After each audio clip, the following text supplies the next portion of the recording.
top stories. Get the news before it's history in the morning. All right, you got our exclusive conversation coming up later on, though, with Olwethu Makhanya.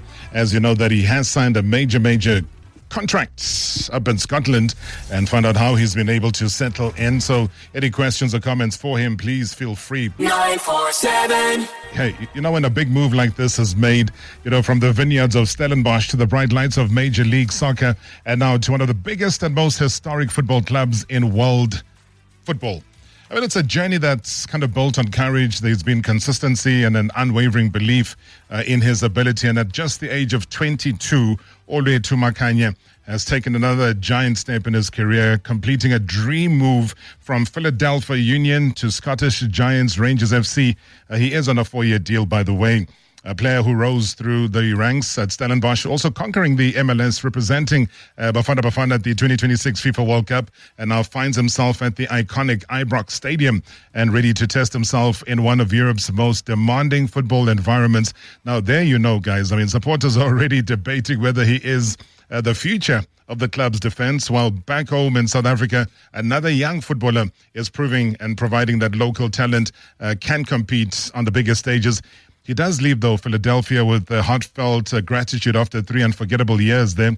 But now there is a new chapter that begins in Glasgow, where expectations are enormous. I mean, trophies and are demanded. Every match is played under intense pressure. So joining us now is the man himself, Bafana Bafana defender and Rangers' newest signing, ladies and gentlemen, Olwethu Makhanya. Olwethu, thank you so much for your time. Good evening. Hi, Robert. How are you? I'm excited for you. Thank you. Good to hear that. I'm very, very excited for you. I mean, you didn't whisper this into my ear when we had a chat at the World Cup, both in Mexico and in Atlanta. But I suppose these are big things that were going through your head. How do you feel now? I mean, obviously to be here is like a really huge blessing for me. So right now, I'm really happy, you know, but at the same time, you know, I do realize the work that still needs to be done here. Well, I mean, you reserve and deserve congratulations from all of us, myself included, the entire South Africa. People have been sending messages even last week when they heard the news. So on behalf of all of them, Mzansi, let me say once again, congratulations. Thank you. Thank you very much. I really appreciate the support and the love that everyone is showing. It's really gonna, you know, help me do my things this side. I really appreciate it. I mean, Rangers is one of the biggest clubs in world football. What does this opportunity mean to you personally? It's a really great opportunity for me, you know, to make a name of myself, you know, because, you know, coming to play in Europe has always been, you know, part of the plan, you know. So now that I'm, you know, given an opportunity to represent such a big club, I feel like it's a huge blessing and a really big opportunity for me, like I'm saying, to make a name for myself. I mean, just the other day, you might not have had game time, but they immediately put you in the team sheet. You were sitting on the bench. The team got to play against Dundee United. It ended 1-1. I think that's when we had our conversation and you said to me, no, you've got a game on. I think it was on Friday. What did that feeling mean? Because that's almost like a welcome to say, have a taste, be on the bench, be part of the squad, travel with us. Give me an idea of what that was like. Yeah, I mean, it was a great feeling, you know, I mean, walking out into the field from the stands, just, you know, experiencing the atmosphere, you know, seeing all the fans loud, you know, and all of them just welcoming me very well, you know, and just being able to feel the energy, you know, the passion, you know, how much people are willing to do for this club, you know. It was a really great experience. You know, I've also had, you know, a good conversation with the coach, you know, and I feel like that's like one of the reasons why, you know, he put me in the squad, just to, you know, get me to feel the energy and understand, you know, how big is this club. So yeah, it was a really good experience. I mean, your coach, as you talk about him, is Derek McInnes. I'm sure you've spoken to him. What has he told you about your role and his expectations from you within the squad itself? I mean, yeah, we've obviously had like light conversation, you know. As the legend of the club, he was first like, you know, trying to make me understand, you know, the history and how massive the club is, but also not trying to like, you know, put pressure on me. and also coming in, he did explain to me that the team needs more defense force. So it's going to be crucial for me to come in and just, kick it running from the start, So, yeah, he did say that he needs someone that's going to lead from the back, someone who's going to be, physical, be able to communicate, and also be, like, very comfortable on the ball. And there's an age factor on your side, given how young you are. Yeah, true. But I feel like age is just a number, I feel like if you have what it takes, then definitely you can go in there and do your thing. Because I also had a look at what the fans were saying. The Rangers fans were saying that already, talking about you as a long-term solution in defense. I mean, how do you deal with those expectations? Because that is massive, and Scottish football and the demands from the fans and how close they are to every action, every football player that gets signed up. They do the immediate homework, and they tell you from the MLS, and they start to calculate how many other MLS players have played for Rangers, etc. But just going back to the original question, with the fans and their expectations, how are you dealing with that? Honestly, for me, I would say I somehow kind of like enjoy the pressure because, I feel like I play or perform at my best when I'm under pressure than when I'm just chilled. Because, being under pressure like forces you to be always, doing the right thing in the right time at the right time. So I feel like the pressure is just there to make me better, and I always try not to fall under it and just try to, always embrace the pressure. And when you sat in the dugout against the Dundee, what are you picking up, though, just in terms of difference of approach to where you were in the MLS with Philadelphia? Yeah, I mean, I was just sitting there and, I thought the MLS was physical, but when I got this side, the game is really physical, and also the weather, it can get like very cold. It can rain, 5 minutes, stop, rain again. So yeah, I was just like picking up all that. You ready for that? Of course, being ready. And like you were saying that, Scottish football is known for its physicality as well as its intensity. Is there a different way of preparing for that, or you just play the Olwethu way? I feel like with me, I can give the game whatever it gives me. If the game like requires me to like be really physical, I can always be physical. If I have to slow down the game, I'm always able to slow it down. And if we have to play at high intensity, then I'm also comfortable doing that. I mean, how much credit do you go and give like a Stellenbosch football club and Steve Barker, for example, for laying that foundation of your career? Man, I don't think people understand how much I appreciate that, man, Steve. Because he was the first person to give me my first professional contract and actually make my dreams come true. Because ever since that day I signed my first team contract with Stellenbosch, like I'd never stop believing.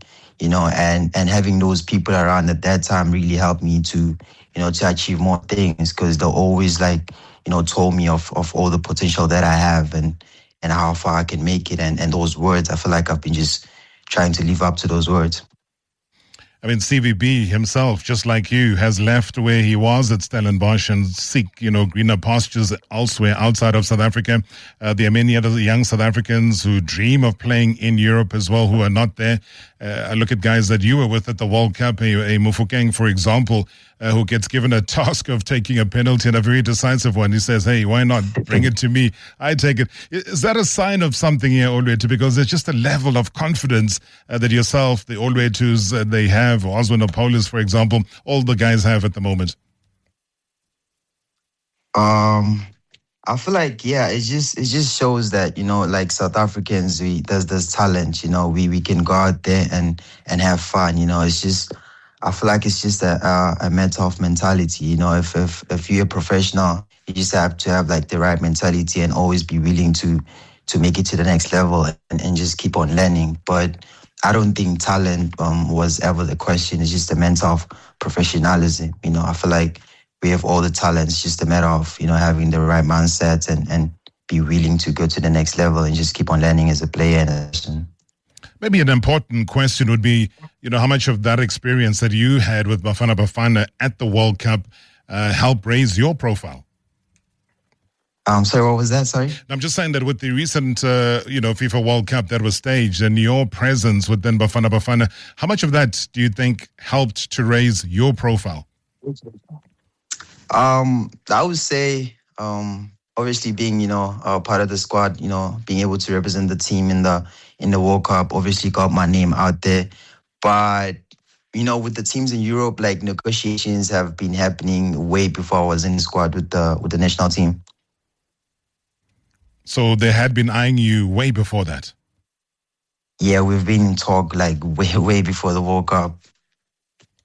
Who was the big deal maker there? Anybody we know? Any teams that I've been talking to? In terms of you going across to Rangers. Sorry, I don't think I understand the question. No, I'm just saying that who was the person, the middleman, for example, who made sure that the deal happens? It's the people I work with, my agency. Oh, I see. But then the difficulty, again, Olwethu, leaving Philadelphia Union after 3 years, especially after that emotional message that you sent out. What's the feeling now? How have they accepted what's happened? I mean, at first it was like really difficult when we were trying to speak to the club, trying to make them understand, that, going to Europe has always been, part of the plan. They kind of did not take that well. And we just had to make them understand. I did feel like maybe a little bit of guilt or as if I was betraying them. But yeah, I mean, it's sometimes that's how it's going to be. So it wasn't easy making that switch, even when the team was offering me a better deal. But we had to talk with them and just make them understand that it was not about, the money or anything. It's just like what I've been dreaming to, and that is playing in Europe. Good evening, Rob, and good evening to Olwethu. Congratulations on your move to the Scottish League. Quick one on my side. Do you also think this move is also going to give you an opportunity to get back into Bafana setup, an opportunity that I think you probably lost when you moved to the US? I just want to wish you all the best. Thank you so much. Yeah, Olwethu. All right. Yeah. Thank you very much, Tebogo. Yeah, I think being this side, playing this side at this level, I think that could give me an opportunity to represent the national team. What's the next move, hey? I see you got some big qualification matches that have been lined up. Europa League, you're going to be playing in the next 3 days? So you're hitting the road soon. Yeah. True. We have a Europa game soon, but for me, I just joined the team, so my main focus right now is just on the physical, on the mental side, just making sure that I'm just ready when the opportunity comes. So for now, I'm just focusing on each game at a time. So the next one is the Europa game. Sure, Europa game, and then it's off to Hibernian. You're going to be hosting them, so home game, and I'm sure and I hope that you'll be able to start in that match. Maybe just a final parting shot, Olwethu. I know you got to hit the road. With Coach Hugo Broos leaving, what's your feeling about that as far as the national team is concerned? I think yeah. I mean, for a lot of the guys that have worked with him for the past 5 years, I think it's not easy for them. And I'm also grateful for being the first coach to actually call me in the senior team. I really appreciate that. And yeah, I mean, like I said before, it's all part of the games. These things happen. We just have to accept and be grateful and just wish him all the best moving forward. I wish you the best moving forward, Olwethu. We are extremely, extremely proud of you as a human being, firstly, as a football player, secondly, and as an ambitious young man. I wish you everything of the best, and we'll be tracking and following every move, and I hope you achieve the goals that you've set out for yourself. No, thank you very much, Rob. God bless you. God bless you too, sir. Olwethu Makhanya, as he chats about his early stages with the Rangers. I mean, what a move for him. And I was trying to have a look earlier on and say, where does this place him? And I saw an article saying that the defender has entered into the top 10 of the most expensive transfers for South African after joining, Rangers from the United States. He has moved to Rangers for a transfer fee of 3.6 million euros, which is 68 million rand. Seen him enter the top 10 at number 7, equal with the transfer fee that it took Steven Pienaar, which was 8th on the list, to leave Everton and join Tottenham Hotspur back in January 2011. So, he's slightly higher than that of Royal Union St. Julius, paid Orlando Pirates to get Relebo Fokeng, whose transfer fee was 3.5, which is 66.5 million rand. And at the bottom of the top 10 list is Benny McCarthy's permanent move to Porto in July 2003 after he had initially joined on loan from Celta Vigo. So again, McCarthy appearing at a number 6 for his transfer to Porto. But then, sit back, Bafana forward Lyle Foster still carries the most expensive transfer for a South African after Burnley forked out 11 million euros, which is 209 million rand to get him from Westerlo. That was back in 2023. These are big amounts of money. But hey, good luck to Olwethu. Certainly proud of him. Marawa Sports Worldwide on 947. Monday to Friday from 6 to 7 p.m. #MSW.